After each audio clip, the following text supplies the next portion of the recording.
நாங்கள் அயோத்தியா மண்டபம், ஆஸ்திக சமாஜம், Venus colony, அங்கெல்லாம் உபன்யாசங்கள் பண்ணுவோம். அப்படி உபன்யாசம் பண்ணிச்சா எல்லாரும் தரையில் இருந்து தான் உபன்யாசம், தரையில் உட்காந்து தான் கேள்வி கேட்பான். இப்போ எல்லாரும் சேர் பர்சன் ஆகிட்டான், எல்லாருமே சேர் பர்சன் ஆகிட்டான். தரையில் உட்காந்து தான் உபன்யாசம் கேட்பான்.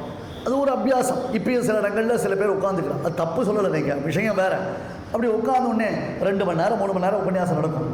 அதுக்கப்புறம் பார்த்தோன்னா என்னாகும், இந்த பக்தி பாவம் இருக்கு பாருங்க, அப்படியே காலாளும் நெஞ்சடியும் கண் சுழலும் அப்படின்னு ஆழ்வார். அந்த மாதிரி கால் மரத்து போயிருக்கும், கை காலெலாம் விட்டு போயிருக்கும், இடுப்பு பிடிச்சுட்டு இருக்கோம்.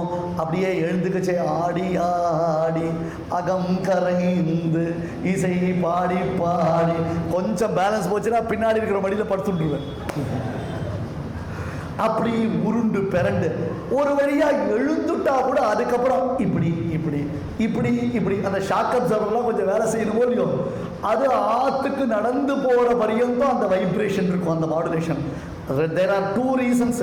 ஒன்று தரையில் உட்கார்ந்த உபன்யாசம் கேட்ட எஃபெக்ட், இல்லை பாதுகா மாறி போச்சுன்ற எஃபெக்ட். அப்ப ஏன் இவருக்கு நட மாறி போச்சு அப்படி கேட்டா, பாதுகா மாறி போச்சு சுவாமி, அதனால நட மாறி போயிடுங்க. கதிரபிச்சலஸ்ய ருச்சிரா, அந்த ரங்கநாதன் எங்களுக்கெல்லாம் ஒரே கதி, உலகத்திற்கு ஒரே கதி ரங்கநாதன். அப்பேற்பட்ட ரங்கநாதனுக்கு கதி யார் அளிக்கிறாய்? நீ அளிக்கிறாய். என்ன அர்த்தம்? ருச்சிராம் கதி, நடந்து செல்லும் பொழுது வரக்கூடிய ஒரு அழகு. அந்த நடையழகை பார்த்து தான் சுவாமி ஜனகர் பொண்ணு கொடுத்தார். நடையழகை பார்த்து தான் ஜனகர் பொண்ணு கொடுத்தார், தெரியுமோ இல்லையோ? ஒரு நரி காட்டில் ஒரு சிங்கத்துக்கிட்ட போய் கர்ப்புருந்து, நரி காட்டில் ஒரு சிங்கத்துக்கிட்ட போய் உரிமித்து, நரி உரிமித்து, ஊழையிடுறதான நரி உரிமித்து. உடனே சிங்கம் சொல்லித்து, டேய் என்கிட்ட உன் வேலையை வச்சுக்காத, நான் சிங்கம் தெரியுமோ இல்லையன்ட்டு. நரி சொல்லித்து, இந்தப்பா நான் கூட கல்யாணத்துக்கு முன்னாடி நான் அப்படி தான் சொல்லிட்டேன், எனக்கு கல்யாணம் ஆகிறதுக்கு முன்னாடி நான் கூட அப்படி தான் சொல்லிட்டேன், எனக்கு கல்யாணம் ஆகி 10 வருஷம் எடுத்து இப்போ நான் நிறைய ஆயிட்டேன், உனக்கும் அந்த கூடிய சீக்கிரம் அந்த காலம் சம்பவிக்கும். ஏன்னா வரச்சே கம்பீரமாக வருவார், அதுக்கப்புறம் போக போக டொக்கு போட்டார்னா அந்த மாப்பிள்ளையை நாம என்னன்னு சொல்ல முடியும்? பெருமாள் வரக்கூடிய அழகை பார்த்து, அவருடைய நடையழகை பார்த்து ஜனகர் தன் பெண்ணை கல்யாணம் பண்ணி கொடுத்தார். இவனுடைய நடையழகற்கு சக்கரவர்த்தி பிடிக்கும்படியாயிரே இருப்பது கஜசிம்மகதி வீரோ ஷார்தூல விஷபோபமோ, கஜகதி சிம்மகதி ஷார்தூலகதி விஷபகதி சதுர்கதீரே நம்பெருமாளுக்கு 4 விதமான நடையழகு பெருமாளுக்கு. இந்த நடையழகு எங்க வந்தது? யார் வர்ணித்தா? எங்க சொல்லப்பட்டது? வால்மீகி மகரிஷி வர்ணித்தார். ஜனகருடைய வெள்ளிச்சாலைக்கு ராமபிரானும் லக்ஷ்மணனும் விஸ்வாமித்திரருடன் வந்த பொழுது அவ வந்த அழகை பார்த்து ஆடு, அந்த காலத்துல பெண்ணை பெத்தவா வயத்துல நெருப்பு கட்டி இருந்திருக்கான்னு தெரியுது.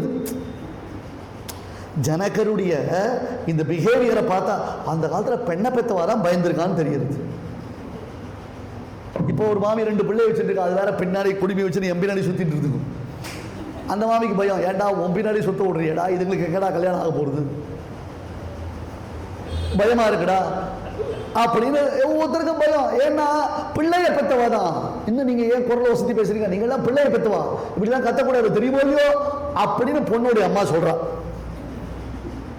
கண்டிஷன்லாம் இப்போ அப்படிதான் இருக்குது, கண்டிஷன்ஸ் கல்யாணம் அப்படின்ற மாதிரி ஆயிடுச்சு. எங்கள் பொண்ணுக்கு இப்போ தான் 38 வயசாகுது, இன்னும் 15 வருஷம் போட்டோம் அப்புறம் கல்யாணம் பண்ணலாம்னு நினச்சிட்டு இருக்கோம். சட்சப்த பூர்த்தி மகோத்சவம். ஏதோ வேடிக்கைக்காக சொல்றேன்னு நினைச்சுக்காதீங்க. உலகத்துல ரியாலிட்டி. ஒவ்வொரு நாளும் நாங்க பப்ளிக் லைஃப்ல இருக்கோம், பப்ளிக்ல பார்த்துட்டு இருக்கோம். எல்லாரையும் தோஷம் சொல்லணும்ன்றது எங்களுடைய எண்ணம் இல்லை, ஆனா இதான் உண்மை. நிறைய கலாச்சாரத்தினுடைய சீர்கேட்டை பார்த்து கொண்டிருக்கிறோம். அதுல பர்சன்டேஜ் எதிர அதிகம்ன்றது தெரியுது. அதனால தான் இவ்வளவு பயம். அதனால தான் அதை மறுபடி சொல்லிட்டு இருக்கும். உள்ள வர விஸ்வாமித்திர அழைச்சுன்னு வர, அது ரொம்ப பயமாம் அவருக்கு. அவரை பார்த்த உடனே விஸ்வாமித்திரர் பின்னாடி ராமலக்ஷ்மணர்கள் வரக்கூடிய அழக சேவிக்கிறார். தசரதன் மட்டும்தான் பெருமாளை சேவிச்சான் இல்ல, ஜனகரும் பெருமாளை சேவிச்சார். தசரதன் பெருமாளை ராமன் நடந்து வரத சேவிக்கும் பொழுது வா போ இன்னம் ஒரு கால் வந்து போ, குலசேகர ஆழ்வார் ராமாயணத்துல சொல்லுவார். திடீர்னு தசரதன் ரொம்ப டென்ஷனா இருக்கும் அந்த சபையில. எத்தனையோ வழக்குகள் வியாஜங்கள், பெரிய சக்கரவர்த்தி இல்லையா, ஒரு கொடை கீழே உலகத்தை பரிபாலனம் பண்ணக்கூடிய மகாராஜா, 10 திசையிலையும் தேரை செலுத்தக்கூடிய வல்லமை பெற்றவன் தர்மராஜா பேரு. அந்த தசரதனுக்கு வழக்குகள் வியாஜங்கள் நடந்துட்டு இருக்கும், டென்ஷனா இருக்கும். திடீர்னு சுமந்திரரை கூப்பிடுவா, சுமந்திரே போய் ராமன் அழைச்சுன்னு வரோம் அப்படின்னு. போய் ராமன் அழைச்சுன்னு வரோம் கொண்டு அங்க சில தாடிகள்லாம் உட்கார்ந்துட்டு இருப்பான். நீங்க உடனே சேஷாதிரி சுவாமி நினைச்சுக்காதீங்க. நான் சொல்றது வசிஷ்டோ வாமதேவஸ்ச ஜாபாலி ரத காஷ்யபஹ காத்யாயனோ சுயக்யஸ்ச கௌதமோ விஜயஸ்ததா. இந்திரனுடைய சபையில 8 வசுக்கள் அமர்ந்திருப்பதை போல இங்க 8 மகர்ஷி, வசிஷ்டர், வாமதேவர், ஜாபாலி, காஷ்யபர், காத்யாயனர், சுயக்யர், கௌதமர், விஜய 8 மகர்ஷி கண்ணை மூடின்னு உட்காந்துருப்பா, கையில ஜபமாலையை உருட்டின்னு இருப்பா. ராம் ராம் ராம் ராம் ராம் ராம தியானம் பண்ணிட்டு இருப்பான். காட்டுல தானே இருக்கணும். மகர்ஷிகளுக்கு இங்க என்ன வேலை? டிவி கீழே உட்கார்ந்து சந்தியாவந்தனத்துக்கு சில பேர் கல்பிப்பா, சுவாமி நம்மள டிவி பார்க்க விட மாட்டா, அவளும் பண்ண மாட்டா. நாம கொஞ்சம் ஏதாவது சவுண்ட் வைக்கலாம் அப்படின்வா, அதாவது பேசாம ஜபம் பண்ற ஆளாவா. அதுக்கு அண்ணன் டிவி கீழே போய் உட்கார்ந்து பானே. உனக்கு ஏகாந்தமா ஜபம் பண்ணணும், ஏகாந்தமா பகவத் தியானம் பண்ணணும், பிரம்ம தியானம் பண்ணணும், ராம தியானம் பண்ணணும்னா காட்டுல இருக்க வேண்டிய தபஸ்விகளுக்கு இங்க அரண்மனையில என்னையா வேலை? எதுக்கையா வாழ இங்க அரண்மனைக்கு வரணும்? அரண்மனைக்கு வர வேண்டிய அவசியம் இல்லையே. ஆனா வந்து இங்க உட்கார்ந்து இருக்காளே பாரு, ஒரு 5 நிமிஷம் வெயிட் பண்ணு, அவன் ஏன் இங்க வந்திருக்கான்னு தெரியும். இத்தனை நேரம் கேஸ்ல நடந்தது, பஞ்சாயத்துல நடந்தது, சிற்றரசர்கள் வந்தா யார் எதிர்த்து சண்டை போட வந்திருக்கா, யார் வந்து நமக்கு கப்பங்கட்ட வந்திருக்கான்னு இந்த வழக்கு வியாஜத்தெல்லாம் இவன் பைசல் பண்ணிட்டு இருக்கான். ஒரு சலனம் இல்லை, ஒண்ணும் இல்லை. நாமெல்லாம் எப்படி உபன்யாசம் எந்த விதமான எக்ஸ்பிரஷனும் இல்லாம கேட்போமோ அதே மாதிரி அவ கண்ணை மூடி உட்கார்ந்து ராம தியானம் பண்ணிட்டு இருக்கா, கண்ணை திறக்கவே இல்லை. இப்போ தசரதன் சுமந்திரன் இடத்துல கொஞ்சம் ரிலாக்ஸ் பண்ணிக்கிறதுக்கோசரம் ரொம்ப டென்ஷனா இருக்கு, பயங்கர டிப்ரெஸ்டா இருக்கேன், நீ போய் சுமந்திரா ராமன் அவர் சொல்லு, ராமன் அவர் சொல்லு.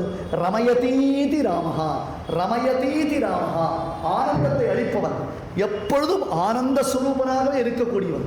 ஆனந்தோ பிரம்மே திவ்யஜானாத் என்று வேதம் அவனை கொண்டாடுறது.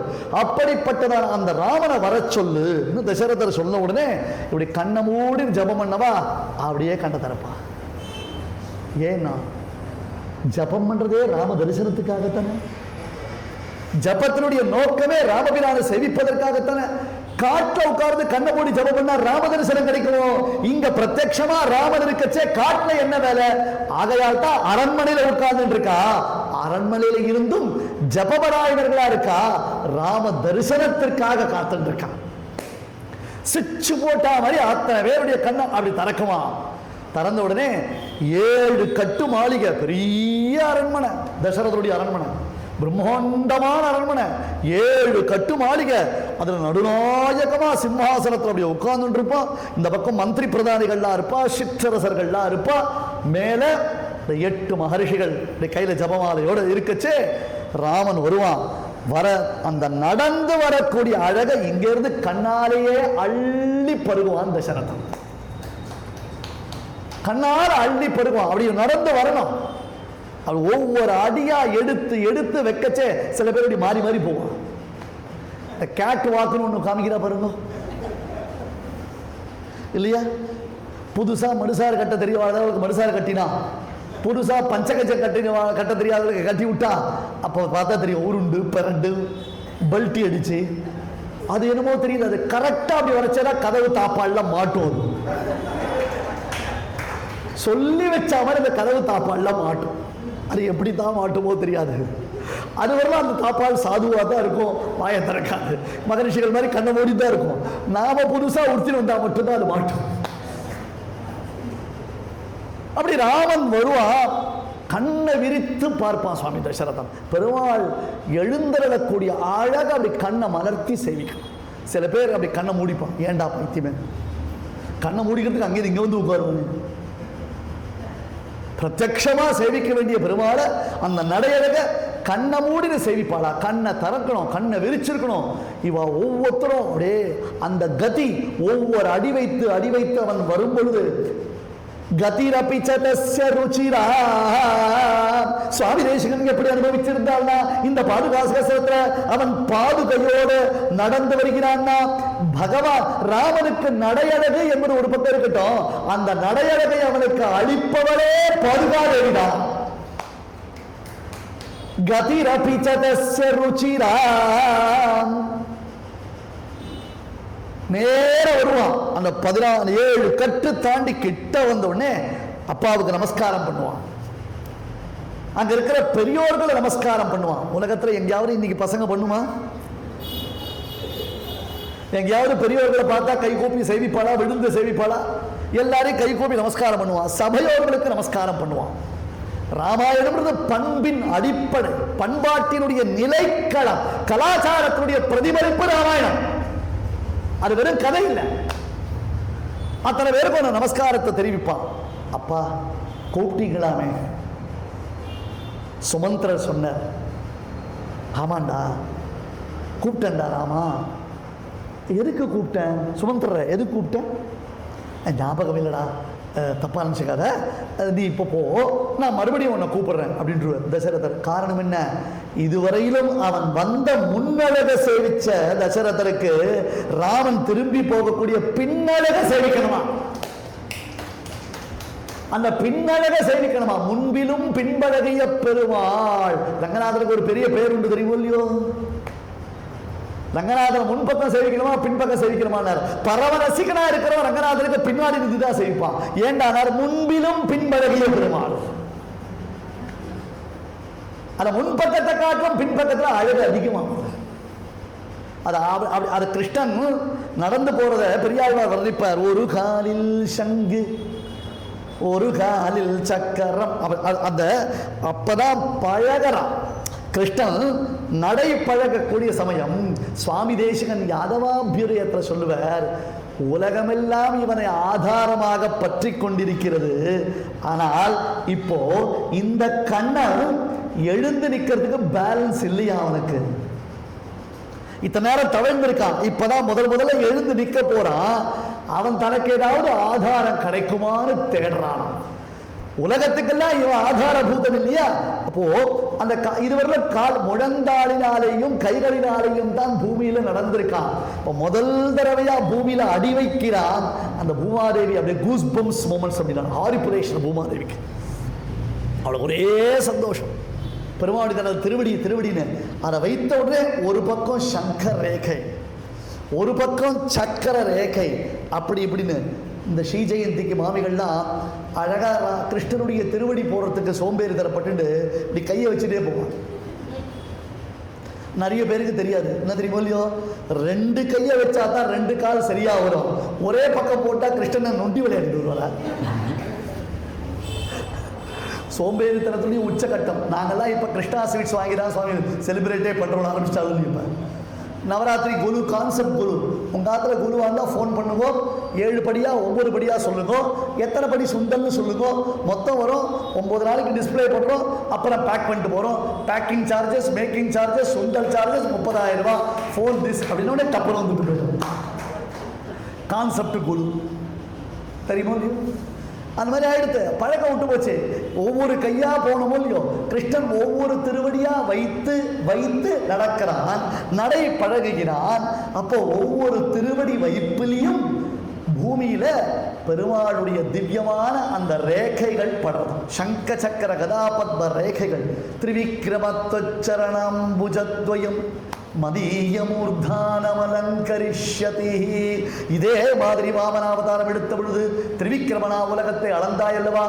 அப்போ வசிஷ்டாதிகள் எல்லாருடைய தலையிலும் தாரதமியமே பார்க்காமல் எல்லாருடைய தலையிலையும் பெருமாளுடைய திருவடியை வைத்தான்.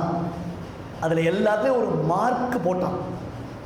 ISI அப்படின்னு ஒரு மார்க் போட்டா தான் அந்த கம்பெனி பிராண்டட் கம்பெனி, அதை நம்பி வாங்கலாம் நாம சொல்றோம் இல்லையோ, அதுபோல இது எல்லாம் என்னுடைய விபூதி, என்னை சேர்ந்தவைகள், இதை யாரும் கை வைக்க கூடாதுன்னு பெருமாள் தன்னுடைய திருவடிகளை எல்லார் தலையில வைத்து மார்க் பண்ணினான்.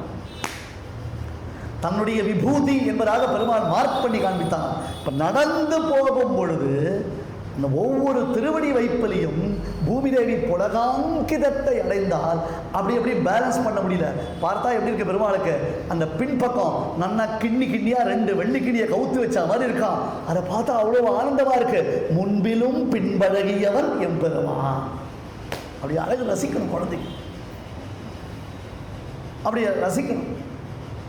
அதனால இப்ப தசரதன் ராமன் நடந்து வந்த அழக சேவித்தவன் நேர வந்த உடனே அப்படி போ, நீ போ, நான் திருப்பி உன்னை கூப்பிடுறேன், ஞாபகம் வரைச்சே கூப்பிடுறேன். போவான். 7 கட்டு வாசல்லேன்னு வந்திருக்கா இல்லையா, அங்கே இருந்து வருவான். சில பேர் இந்த ஊரில் இல்லை, உபன்யாசம் நடக்கும், உபன்யாசத்துக்கு டிஃபால்ட்டாக லேட்டாக தான் வருவான். 6:30 மணிக்கு உபன்யாசம் தான், இங்கே செட் ஆகிறதுக்கு 7 மணி ஆகும் சுவாமி. அப்போ உபன்யாசம் 7 மணிக்கும் போடலாமே, அப்போ 7:30 மணிக்கு தான் செட் ஆகும். அது என்ன உபன்யாசம் பண்ணுறவருக்கு மட்டும்தான் டைமா, கேட்குறவாளுக்கு கிடையாதா? அவள் இஷ்டத்துக்கு வரலாம், இஷ்டத்துக்கு போகலாமா? எத்திக்ஸ்னா 2 பேருக்கும் தானே இருக்கணும். இப்போ வரவர் ஒரு 10 நிமிஷம் லேட்டாக வந்தால் ஒத்து போயிடும், ஒத்துக்க முடியாது இல்லையோ. அது மாதிரி கேட்குறவாள் கரெக்டாக கமிட்டடாக தானே வரணும். அதுதானே உண்மை, அதுதானே கரெக்டான விஷயம். அதை ஒத்துக்க முடியுமா? சில பேர் அதுக்குன்னே வருவோம், அதுவும் பரவாயில்ல லேட்டாகவே வருவான். வரவா வந்த இடத்துல போய் உட்காந்துக்க மாட்டான். என்ன பண்ணுவான், எல்லார் தொட மேலே ஏறி, அவள் தலை மேலே ஏறி, அவளை மெரிச்சு இடிச்சுண்டு அங்கேருந்து சுற்றி வந்து இங்கே முன்றோடு இருக்கிற சேரை டர்ன்னு ஒரு இழுத்து, அப்போ என்ன ஆகும் தெரியுமா, அது ஒரு 15 நிமிஷம் நடக்கும் அந்த கல்யாணம். அப்போது நல்ல சுவாரஸ்யமான விஷயமா சொல்லிட்டு இருப்போம், நாங்கள் நல்ல விஷயமா சொல்லிட்டு இருப்போம். அத்தனை பேர் கண்ணும் தசரதன் ராமனை எப்படி சேவிச்சானோ அந்த மாதிரி அங்கே போகும். வந்தவாடத்தான் பார்ப்பாளே தவிர்த்து ஒருத்தர் கூட சுவாரஸ்யத்தை கவனிக்கவே மாட்டான், விஷயத்தில் புத்தி போகவே போகாது. ஏன்பா 20 வருஷம் கழிச்சு வந்து நம்மளை இந்த பொழக்கிறாரே இவர், இன்னும் 2 நாள் இன்னும் என்னென்ன சொல்ல போறாரோ தெரியலையே, கதையை விட்டுட்டு நாம பண்ற தப்பையே சொல்லிட்டு இருக்காளே, அப்படிதானே மைண்ட் வாய்ஸ்.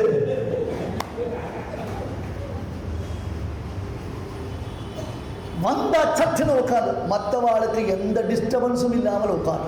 இந்த கேட் வாக்கிங்னு பூனை நடைன்னு சொல்றோம் இல்லையா, பூனை நடைனா என்ன தெரியுமோ இல்லையோ, பூனை நடைனா நடந்து வருது பூனை நடையில சுவாமி. நீங்க பூனை நடக்கச்சே, அதுக்கு ஏதாவது மணல் வெளியில நடக்கச்சே நீங்க பாருங்க, முன் 2 காலை எந்த பள்ளத்துல, அதாவது முன் 2 காலை வச்சிருக்கோம் பூனை, அந்த பின்னங்கால் முன்கால் வைத்த அந்த படத்தில் தான் பின்கால் வைக்கப்படும். அந்த பாயிண்ட் மாறவே மாறாது, சத்தமே இல்லாமல் பூனை முன் 2 கால் பின் 2 கால். அப்ப முன்கால் எங்க வைக்கப்பட்டதோ அது தூக்கின உடனே இந்த பின்கால் முன்கால் வைத்த பள்ளத்துல வரும். அதுதான் பூனை. அப்படியே அடிவைப்பு மாறாமல் நடக்கும் பூனை, அதுக்கு பேர் தான் கேட் வாக்கிங். இவன் இப்படி இடிப்பா இடி வளர்ச்சின்னு வருதுலாம் கேட் வாக்கிங் இல்லை. கேட் வாக்கிங்னா என்னன்னா, நடந்து போற சத்தம் கூட கேட்காமல் நடக்கணும். அதை ராமபிரான் காமிக்கிறான். ராமபிரானுடைய கேட் வாக் பத்தி சொல்றதுக்காக சொல்றேன், நான் இன்னொருத்தரை பத்தி சொல்றதுக்காக சொல்லலை. இப்ப அந்த பூனை அப்படி அழகா அடி வைத்து நடக்கும், கச்சிதமா நடக்கும்.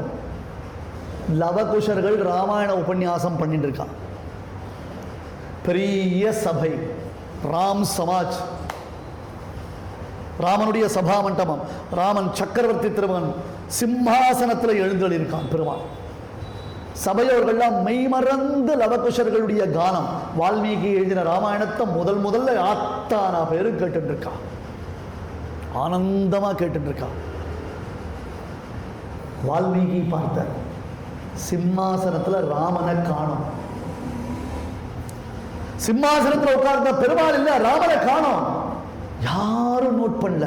ஏன்னா அவ எல்லாருடைய கவனமும் குழந்தைகள் சொல்ற கதையில தான் இருக்கே தவிர்த்து அங்க என்ன நடக்கிறது, ஏது நடக்கிறது, யார் வரா, யார் போறா, யார் உட்கார்ந்தா, யார் தெரிஞ்சவா, 1 hour ஆயிட்டா, 1.25 மணி நேரம் ஆயிட்டா, இன்னைக்கு 1.5 மணி நேரம் உபன்யாசமா, 2 மணி நேரம் உபன்யாசமா, இந்த சிதறலே கிடையாது அவளுக்கு. இந்த சிந்தனையே கிடையாது. ரசிச்சுன்னு இருக்கா. வால்மீகி மட்டும் கவனிக்கிறார். காரணம் என்ன? Valmiki media person. உலகத்தினுடைய முதல் மீடியா பர்சன் வால்மீகி தான். அதனால அவ மத்தவா என்ன பண்றான்றது கவனிக்க வேண்டிய பொறுப்பு இருக்கு. ராமபிரான சிம்மாசனத்துல காணுமே, சிம்மாசனத்துல காணுமே. ஆமா, ஏன்? சிம்மாசனத்துல இருந்த ராமபிரான் பூனை மாதிரி சத்தம் போடாமல், யாருக்கும் தெரியாமல், யாரையும் டிஸ்டர்ப் பண்ணாமல், டர்னு சேரை இழுக்காம,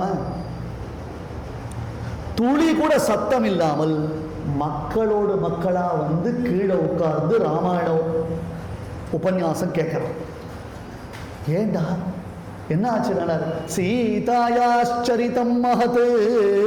இது உயர்ந்த சீதையினுடைய சரித்திரம். இந்த சரித்திரத்தை நான் ஆசனத்துல உட்கார்ந்து கேட்கக்கூடாது, கீழே உட்கார்ந்து தான் கேட்கணும். சரி, கீழே வர வேண்டியதான. நான் வந்தேன்னா சபையே கலைஞ்சு போயிடும், டிஸ்ட்ராக்ட் ஆயிடும், டிஸ்டர்பன்ஸ் ஆயிடும்.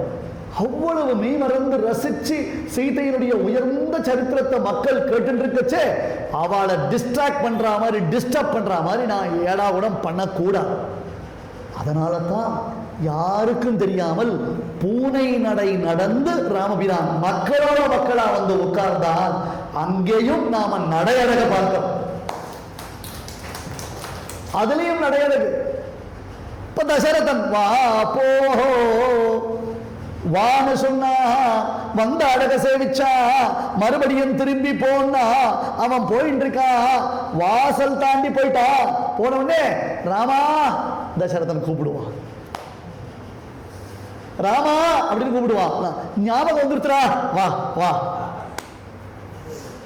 ஞாபகம் வந்துருத்து, வா அப்படின்னு ராமன் திருப்பி வருவான். எப்படி இருக்கு பத்து, எப்படி வரா, என்ன அழகு, என்ன கம்பீரம், எப்பேற்பட்டதான ஒரு நடை அப்படின்னு. எங்க தேவப்பெருமாள் தேருக்கு ஏழ்றத சேவிக்கிறதுக்குனே ஜனங்க வருவோம். வரதன் தேருக்கு எழுந்தணும், அந்த புறப்பாட்டை சேவிக்கணும். அந்த புறப்பாட்டை சேவிக்கல அப்படி கேட்டா ஒரு பிரயோஜனம் இல்லை. இப்போ நாங்கள் ஓஹோன்னு தங்களை பெருமையா பேசிக்கிறதுல ஒரு பிரயோஜனம் இல்லை. வரதன் தேருக்கு எழுந்தக்கூடிய நடை அழக சேவிக்கணும், அது ஒரு அழகு. அந்த மாதிரி இவன் வரா, வந்த உடனே கிட்ட அவ்வளவு தூரம் தாண்டி வந்த உடனே திருப்பி வந்த உடனே திருப்பியும் அப்பாவை சேவிச்சான், அங்க இருந்த பெரியவர்களை சேவிச்சான், மந்திரி பிரதானிகள் மகரிஷிகளை சேவிச்சான். என்ன பான, நீ அங்கிருந்து வந்தியா, மறந்து போய்த்தர, அப்பாவுக்கு வயசாகிறது இல்லையோ, பரம் தலையெல்லாம் வெளுத்து போயிடுதோ இல்லையோ, வயசாயிடுதுரா, தப்பா நினைச்சுக்காத, வா போ, இன்னும் ஒரு கால் வந்து போ. ப்ளீஸ் ப்ளீஸ் ப்ளீஸ், கோச்சுக்காத கோச்சுக்காத ராமா, என்ன ஒரே அப்பா கோசரம் திருப்பி வரியா. இப்படி வரவழைத்து போக வைத்து, வரவழைத்து போக வைத்து ராமனுடைய நடையடைய தசரதன்